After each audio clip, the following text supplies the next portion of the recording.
Somos el equipo 4. Los integrantes del equipo son Miguel Ángel, Andrea, Diana y Ernesto. Y vamos a hablar sobre los sensores de presión de fluido. El manómetro de diafragma es un dispositivo que utiliza un diafragma como una presión conocida para medir la presión de un fluido. Normalmente se usan en la industria petrolera y química. Se utilizan procesos con medios agresivos con material resistente a la corrosión y también funcionan para medir con medios viscosos, cristalizadores y contaminados.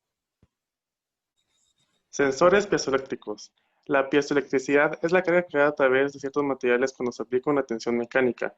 Los sensores de presión piezoeléctricos aprovechan ese efecto midiendo el voltaje a través de un elemento piezoeléctrico generado por la presión aplicada.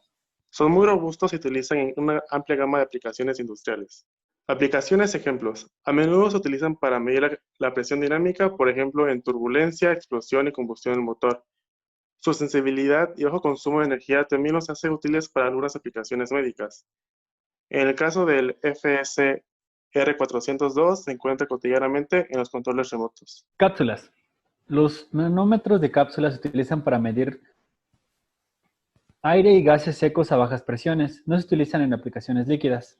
Normalmente los nanómetros de elementos de cápsula cubren intervalos de medición de 2.5 a 600 milibares.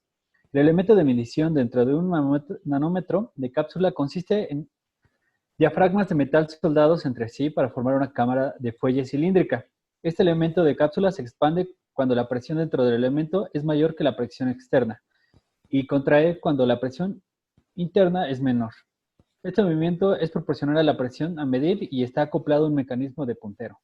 La detección de presión se puede realizar usando una sola cápsula, como se muestra en el primer diagrama a continuación, o usando una pila de cápsulas, como se muestra en el segundo diagrama. Algunas cápsulas también cuentan con perfilado, como las corrugaciones que se muestran a continuación a la derecha, para optimizar la linealidad y la resistencia mecánica. Algunas de sus ventajas es la estabilidad, la sencillez y su pequeño tamaño. Son las principales. Así como su capacidad para medir presiones más bajas en comparación con un sensor de diafragma de tamaño similar. Sin embargo, la cápsula no se drena automáticamente, por lo que no es adecuada para medir la presión en medios líquidos. Fuelles.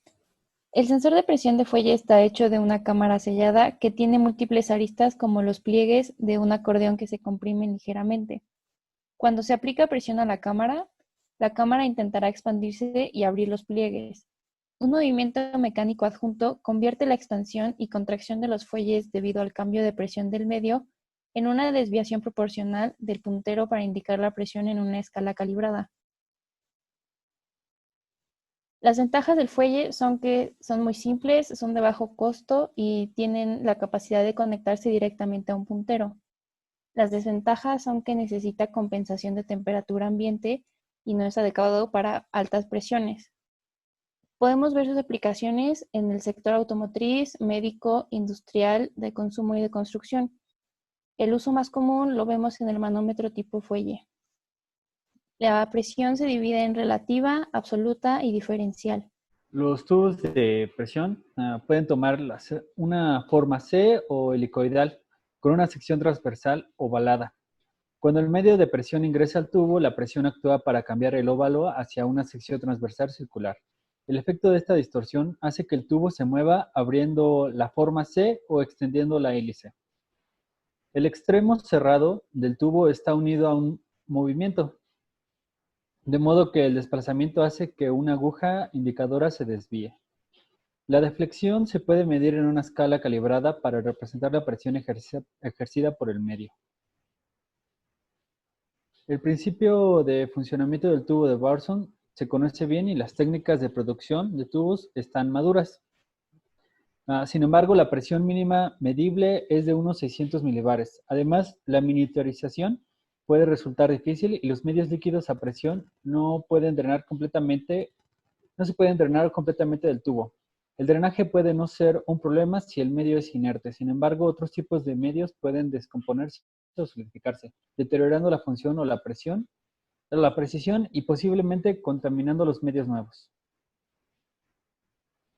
Gracias.